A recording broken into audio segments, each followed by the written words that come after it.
Selamat pagi. Hari ini kita akan belajar tentang asuhan keperawatan pada pasien dengan gagal jantung. Di sini kita mulai langsung dengan pengertian dari gagal jantung itu sendiri.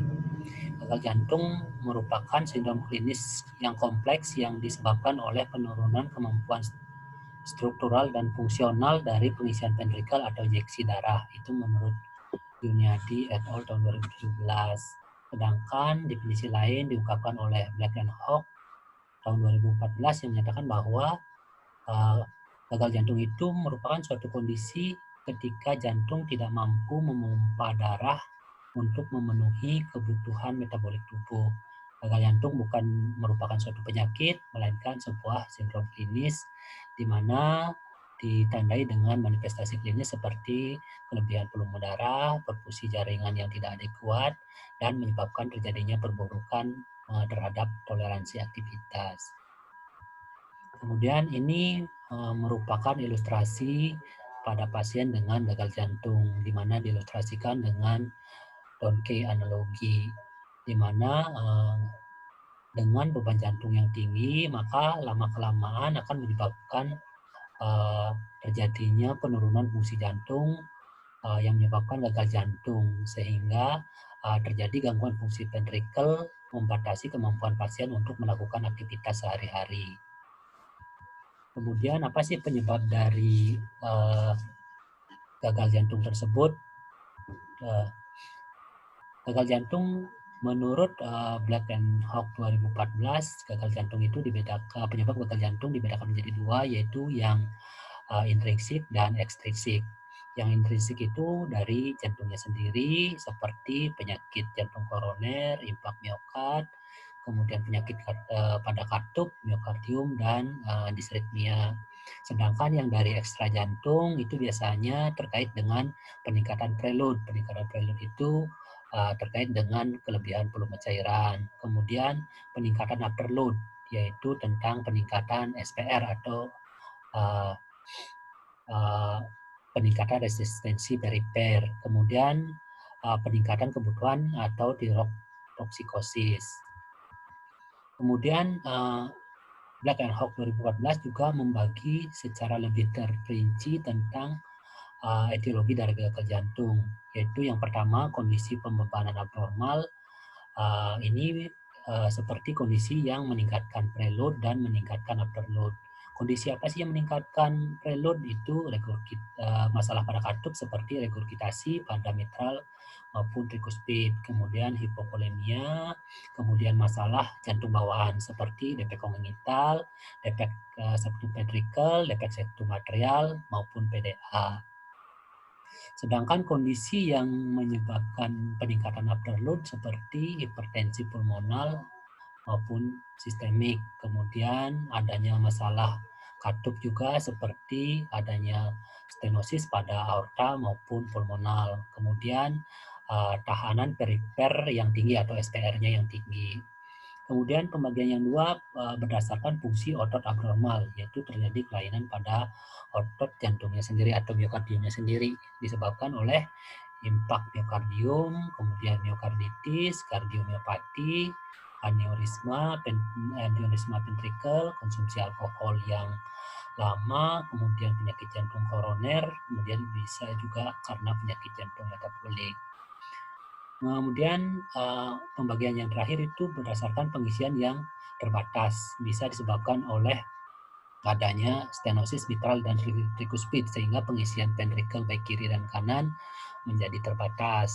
Kemudian karena tamponade jantung, di mana ruang jantung menjadi penyempit karena ada tekanan dari ruang yang mengalami tamponade. Kemudian yang ketiga perikarditis konstriktif, dan yang keempat kardiomiopati. Kemudian lanjut kita ke klasifikasi gagal jantung.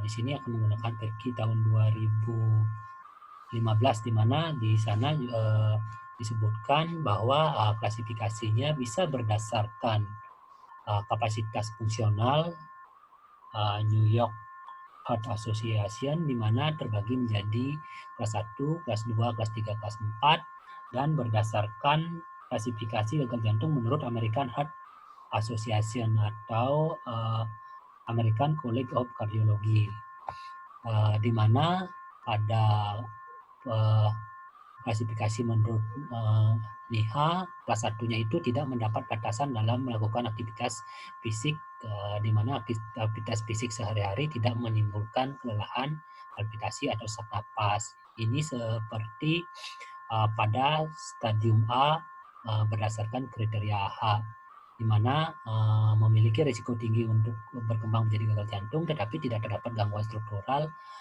fungsional jantung, dan tidak terdapat tanda dan gejala. Kemudian yang kelas 2-nya terdapat batasan aktivitas ringan, tidak terdapat keluhan saat istirahat, namun aktivitas fisik sehari-hari sudah mulai menimbulkan palpitasi atau sesak napas. Sedangkan menurut AHA, yang di stadium B itu telah terbentuk penyakit struktur jantung dan berhubungan dengan perkembangan gagal jantung. Tidak terdapat tanda dan gejala. Jadi di sana belum ada tanda gejala dari gagal jantungnya. Kemudian yang ketiga, terdapat batasan aktivitas bermakna. Tidak terdapat keluhan saat istirahat, tetapi saat aktivitas fisik ringan menyebabkan kelelahan, palpitasi, sampai sesak.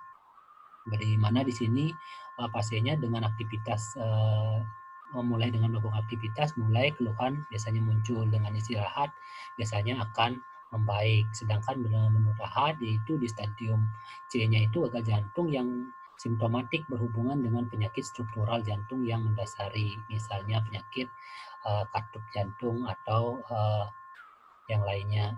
Kemudian yang kelas 4 tidak dapat melakukan aktivitas fisik tanpa keluhan. Terdapat gejala saat istirahat, keluhan meningkat saat melakukan aktivitas.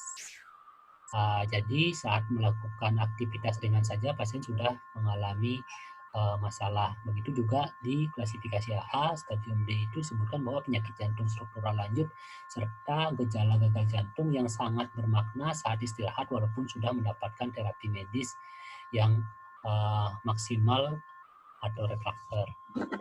Kemudian klasifikasi lain dari gagal jantung berdasarkan ESC tahun 2016 dibagi menjadi gagal jantung sistolik dan diastolik. Gagal jantung sistolik atau heart failure with reduced ejection fraction, di mana biasanya terjadi gagal jantung akibat terganggunya kemampuan jantung mengalirkan darah ke seluruh tubuh. Biasanya sih yang bermasalah jantung kiri. Kemudian disebabkan oleh penekanan kontraktilitas miokard dan biasanya EF-nya atau ejeksi fraksinya itu kurang dari 40%. Sedangkan pada gagal jantung diastolik biasanya terjadi akibat pengisian yang terganggu. Jadi kontraktilitas atau kontraktilitas dari dinding jantungnya itu yang bermasalah. Kemudian biasanya terjadi pada wanita lanjut usia. Kemudian penyebabnya adalah penyakit struktural, abnormalitas dari fisiologis, abnormalitas miosit maupun mitrosit. Kemudian EF-nya biasanya lebih dari 50%. Kemudian ESC tahun 2016 juga menambahkan satu lagi, yaitu pembagian gagal jantung pertengahan, di mana dengan EF 40-49, dan ini disebut dengan area abu-abu, disebut dengan heart failure with mid-range ejection fraction.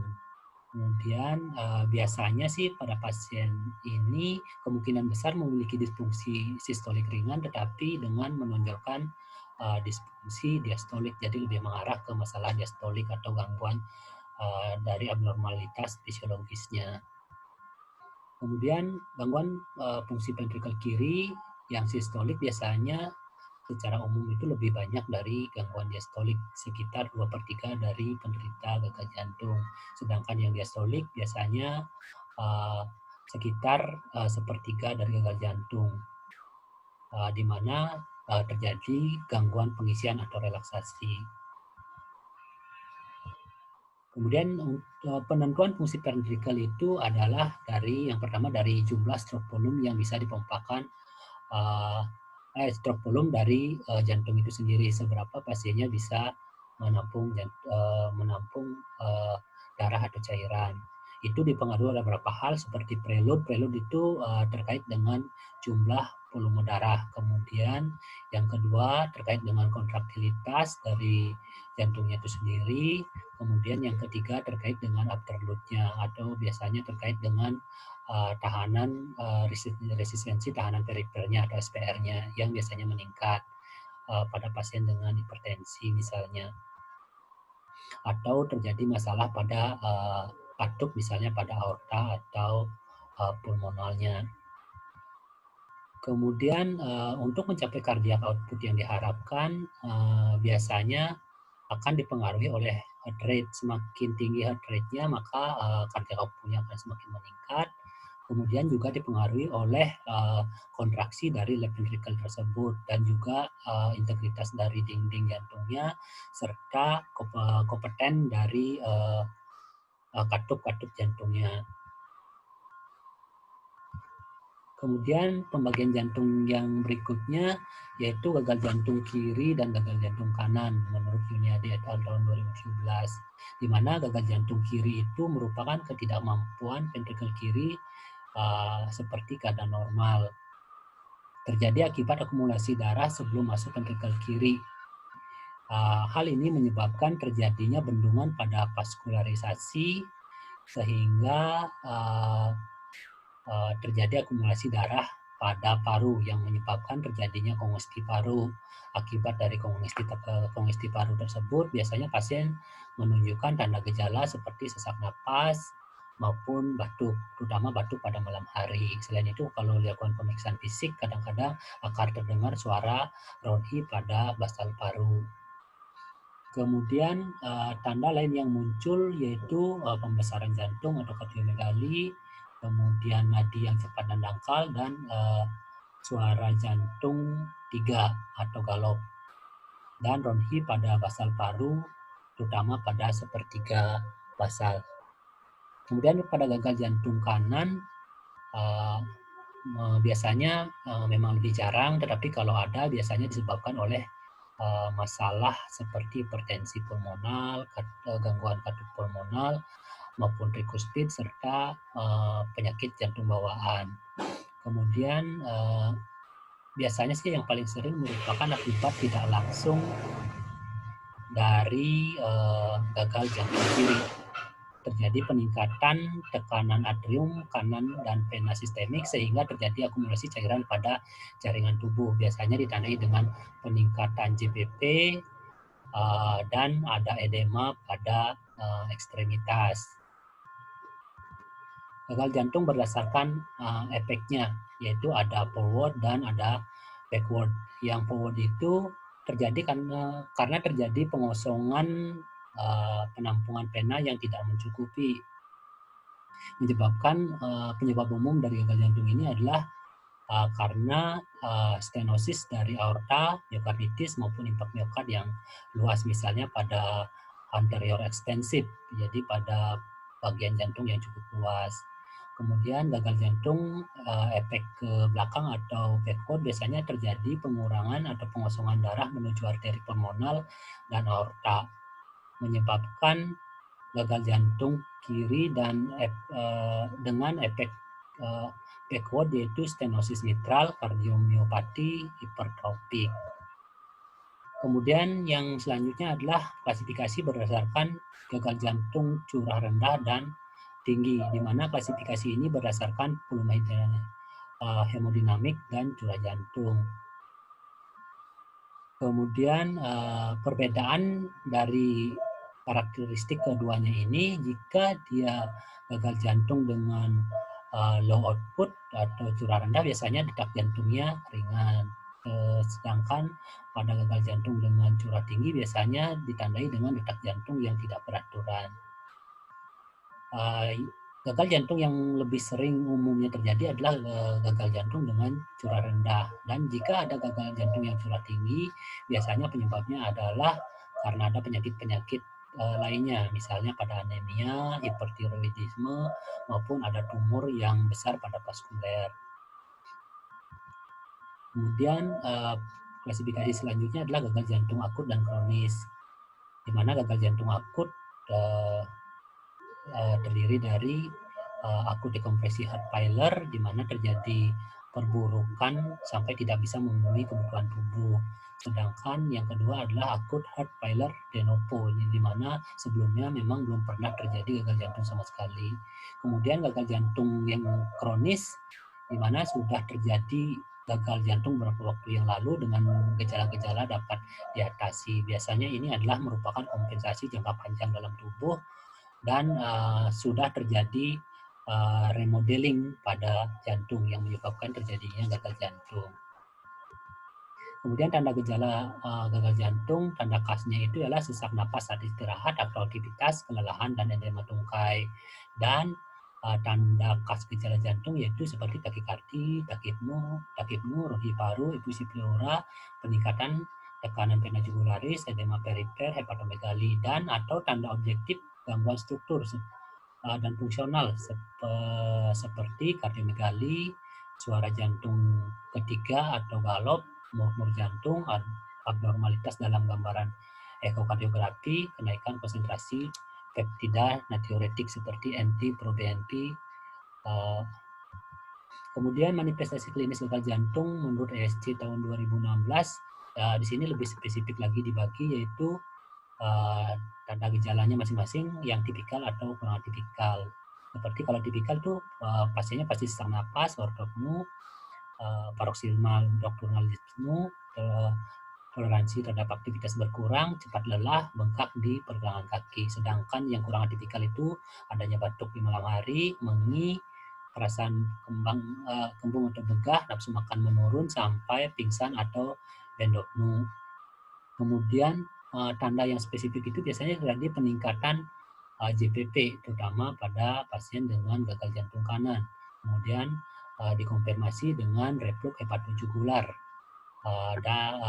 Terdapat suara jantung S3 atau galop, dan apek jantung bergeser ke lateral karena terjadi kardiomegali.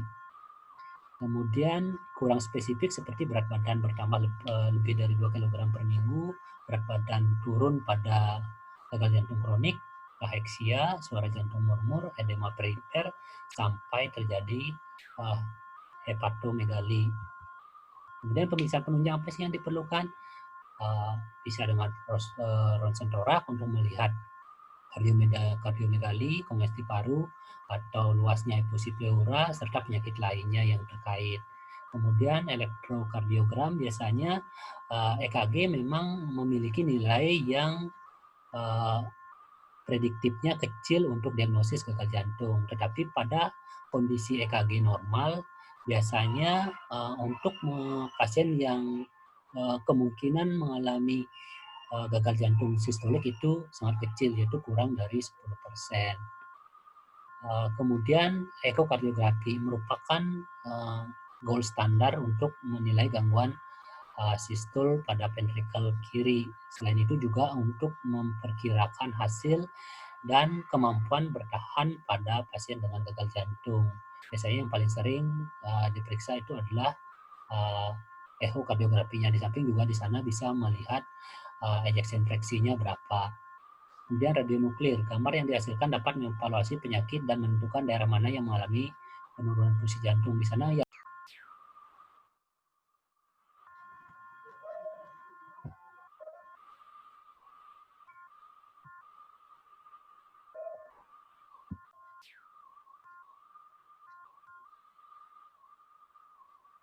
Selanjutnya pemeriksaan yang lain adalah pemeriksaan kateterisasi jantung. Ini terutama terkait dengan dugaan adanya masalah pada arteri koroner sehingga diperlukan kateterisasi jantung.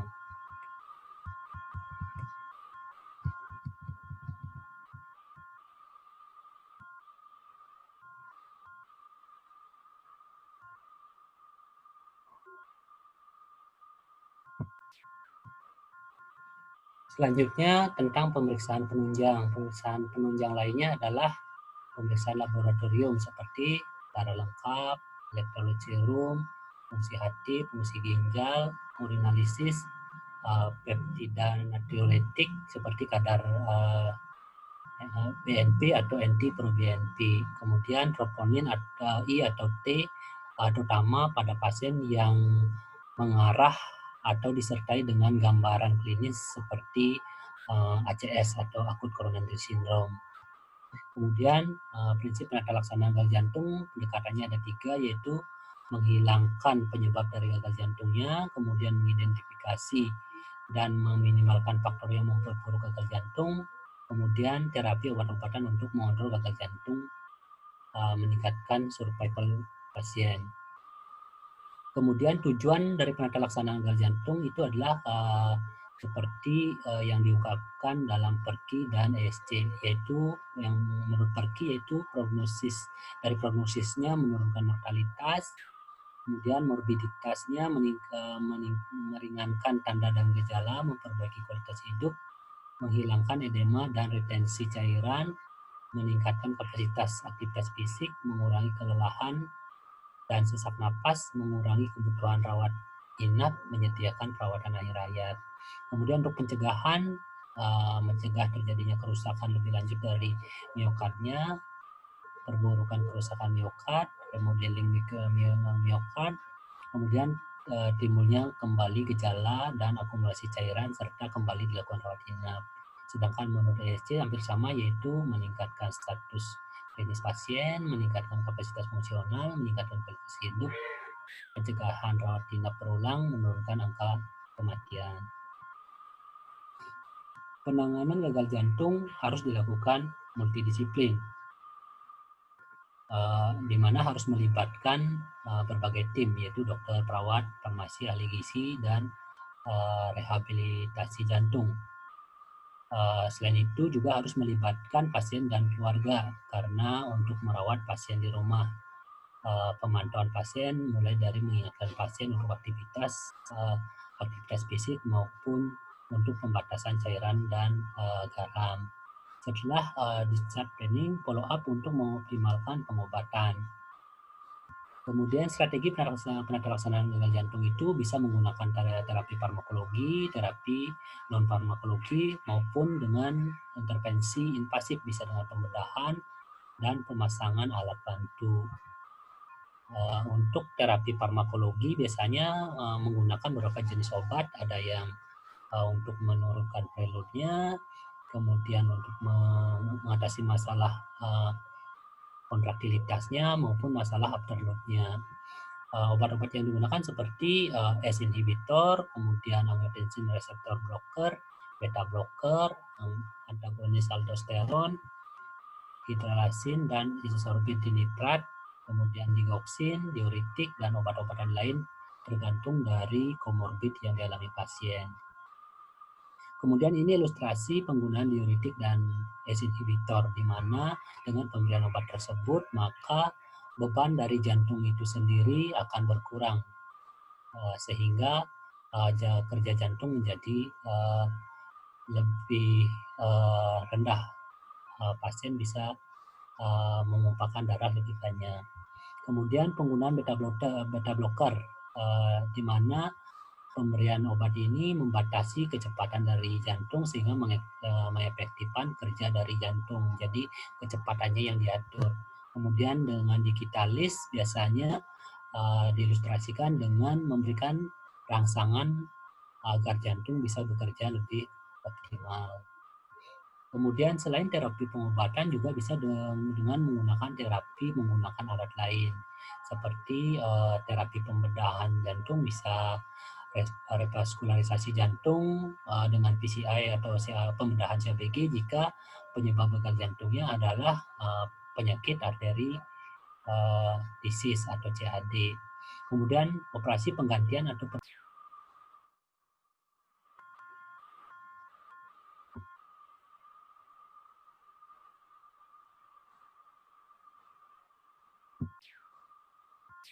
selanjutnya bisa menggunakan operasi pergantian atau perbaikan katup jantung jika penyebab gagal jantungnya adalah dari gangguan dari katup jantungnya.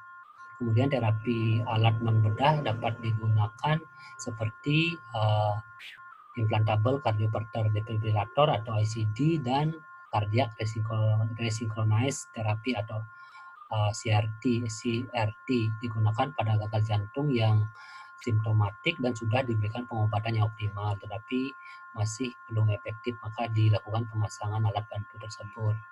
Kemudian seperti tadi, penata laksananya harus secara holistik dan multidisiplin.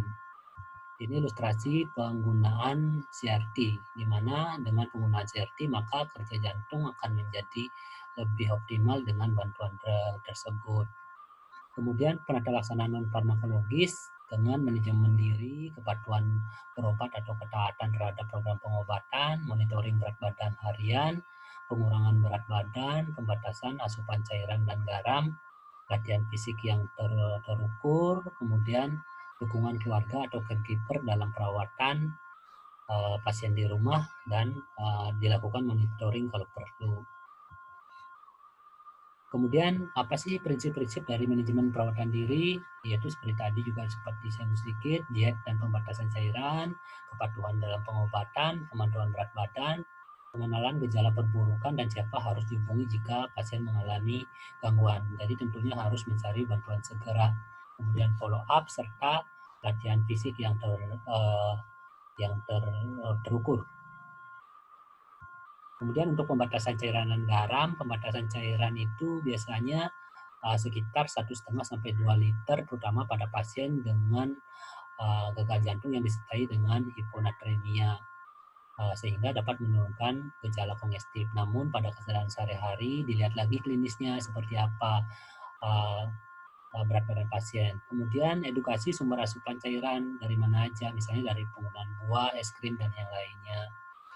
Kemudian pembatasan personal tergantung pada suhu di ruangan, kemudian pekerjaan dan tingkat aktivitas dari pasiennya. Kemudian alokasikan cairan tersebut sepanjang hari, mulai dari pagi, siang, sampai menjelang tidur. Jadi akumulasi 1,5 sampai 2 liter itu untuk sepanjang hari. Kemudian pembatasan asupan garam harus realistik, berapa harus diterima pasien. Pembatasan garam artinya bukan tidak boleh menggunakan garam sama sekali. Garam tetap diperlukan oleh tubuh, namun proporsinya harus dikurangi. Pembatasannya hingga 2000 mg per hari. Kemudian ketaatan terhadap program pengobatan. Ketaatan terhadap program pengobatan dapat menurunkan mortalitas pasien dan morbiditas serta dapat meningkatkan kualitas hidup pasien. Kemudian berdasarkan literatur, baru sedikit yang pasien yang taat terhadap farmakologi, hanya sekitar 20-60%. Artinya perawat itu memang harus memberikan edukasi secara terus-menerus kepada pasien agar taat terhadap program pengobatan. Kemudian meningkatkan kepatuhan, pasien memerlukan edukasi yang cukup tentang program pengobatannya, sehingga semakin sering diberikan edukasi, pasiennya akan semakin patuh terhadap pengobatan. Pemantauan berat badan secara mandiri, yaitu ukur berat badan setiap hari, dan pastikan jika ada kelebihan berat badan, misalnya peningkatan 1 kg dalam 1 hari atau 5 kg dalam 1 minggu, itu merupakan warning bagi pasien. Segera berikan edukasi ke pasien atau periksakan diri. Kemudian kalau perlu biar dicatat sama pasien, diberikan buku catatan atau kalender, dan memberikan penguatan untuk tetap dilakukan di rumah, jangan hanya pas diperiksa ke rumah sakit saja. Kemudian untuk latihan fisik, pasien tergantung pada level aktivitasnya. Kemudian rehabilitasi jantung bermanfaat untuk seluruh gagal jantung, baik yang mengalami penurunan ejection fraction atau tidak. Kemudian kenali gejala yang muncul dengan aktivitas, catat dalam buku latihan atau jurnal. Keamanannya, tanda dan gejala kapan latihan harus dihentikan. Salah satu contoh latihan yang bisa digunakan yaitu yang paling umum adalah 6-minute walking test, yaitu di mana pasien dilakukan dengan disuruh berjalan selama 6 menit, berapa meter bisa ditempuh oleh pasien. Kemudian untuk asuhan keperawatan tentunya harus dikaji apa-apa saja yang harus dikaji, mulai dari riwayat kesehatan dahulu dan pengobatannya seperti apa, pola kesehatan fungsionalnya seperti apa, data subjektifnya misalnya keluhannya sesak, mudah lelah saat beraktivitas, batuk, tidur misalnya menggunakan bata lebih dari satu, kemudian perut rasa begah atau nafsu makan menurun. Kemudian data objektifnya misalnya pemeriksaan fisiknya seperti apa, pemeriksaan penunjangnya seperti apa. Pemeriksaan fisik misalnya JPP-nya meningkat, kemudian ada edema pada ekstremitas atau ada ronki paru misalnya. Kemudian pemeriksaan fisik bisa juga dilakukan pemeriksaan fisik mata, kemudian leher, paru, jantung, abdomen, dan ekstremitas untuk mencari tanda gejala masing-masing. Pemeriksaan penunjang bisa dilakukan dengan ronsen, EKG, echo, kateterisasi maupun laboratorium. Kemudian kaji juga pengobatan saat ini apa yang didapat. Kemudian untuk diagnosis keperawatan, biasanya yang paling umum itu adalah terjadinya penurunan jantung berhubungan dengan perubahan prelude, afterload, dan kontraktilitas. Walaupun pada pasien gagal jantung tidak semuanya mengalami penurunan curah jantung, terutama pada pasien yang mengalami gagal jantung diastolik, yang EF-nya biasanya lebih dari 50%.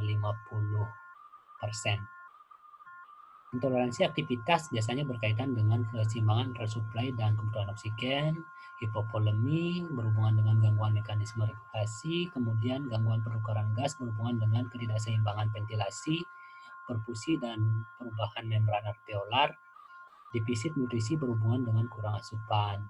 Ini berdasarkan standar diagnosis keperawatan Indonesia.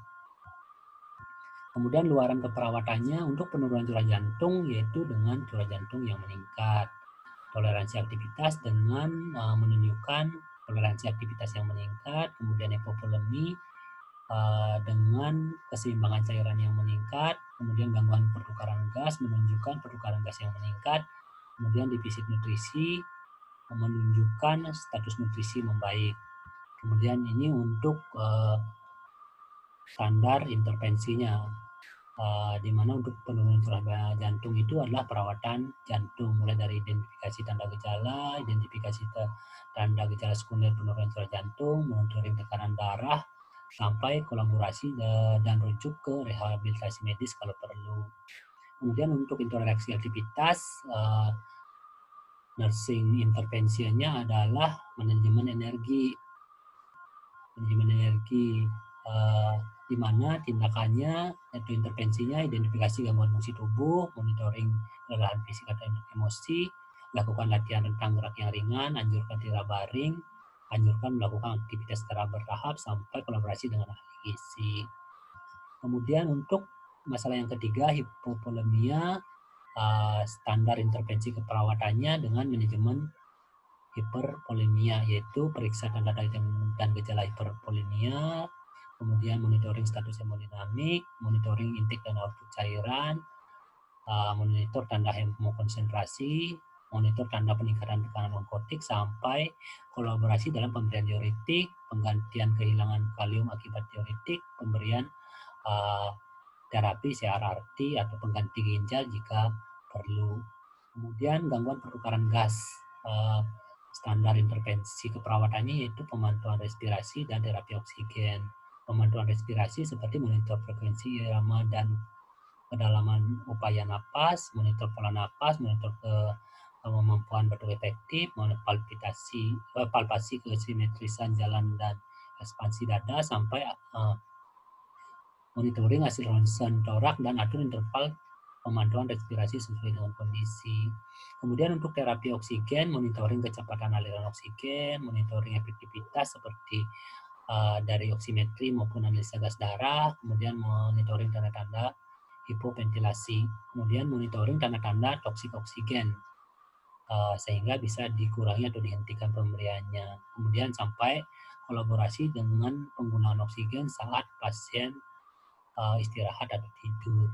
Kemudian yang terakhir, defisit nutrisi, di mana standar intervensi keperawatannya yaitu manajemen nutrisi, di mana dengan identifikasi status nutrisi, identifikasi alergi atau toleransi terhadap makanan, identifikasi makanan yang disukai, identifikasi kebutuhan kalori dan jenis nutrien, monitoring asupan makanan, sampai kolaborasi dengan ahli gizi untuk menentukan jumlah kalori dan jenis nutrien yang dibutuhkan.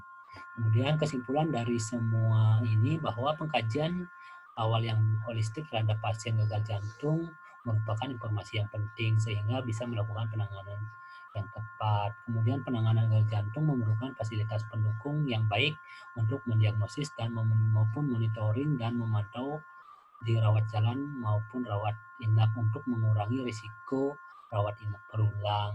Pengetahuan dan kompetensi perawat harus selaras dengan perkembangan ilmu teknologi dalam penanganan gagal jantung sehingga readmisi atau rawat inap berulang serta mortalitas bisa dikurangi pada gagal jantung. Kemudian ini daftar pustakanya. Sekian dari saya. Terima kasih atas partisipasinya. Saya tutup sampai di sini. Selamat sore.